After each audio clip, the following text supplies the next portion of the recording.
പാലക്കാട് ഉൾഗ്രാമങ്ങളിൽ അതുപോലെ കൊല്ലങ്കോട് ഭാഗത്തൊക്കെ പോകുമ്പോഴാട്ടോ അങ്ങനത്തെയൊക്കെ കാളക്കുട്ടന്മാരൊക്കെ കാണാൻ പറ്റുക. അപ്പോൾ കുടിലിടം പോയപ്പോൾ അച്ഛൻ കാളവണ്ടിയിൽ കയറി ഇരിക്കുകയായിരുന്നു. നല്ല രസമാട്ടോ അവിടെ.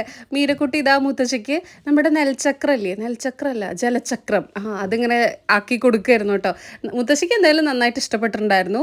ഇവിടെ വന്നു കഴിഞ്ഞാൽ നിങ്ങൾക്ക് എക്സ്പീരിയൻസ് ചെയ്യാൻ പറ്റിയൊരു സംഭവമാണ് കേട്ടോ. നമ്മളെ നാട്ടിലൊന്നും ഇതൊന്നും ഇല്ല. അച്ഛൻ എന്നിട്ട് കയറി ആഞ്ഞ് പിടിക്കുകയാണ്. ഞാനാക്കിയാലും പോവും മുന്നോട്ട് എന്നുള്ള രീതിയിൽ കാണിക്കുകയാണ് കേട്ടോ.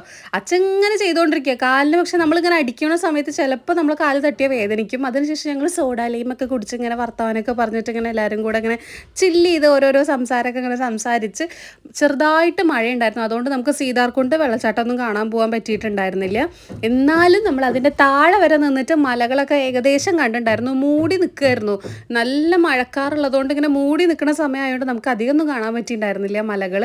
എൻ്റെ ഈ കമ്മൽ എങ്ങനെയുണ്ട്, നല്ല ഭംഗിയില്ലേ. ഗണപതിയുടെ കമ്മൽ വെറും 99 രൂപയുള്ളൂ. ലിങ്ക് മേലെ ടാഗ് ചെയ്ത് കൊടുക്കുക.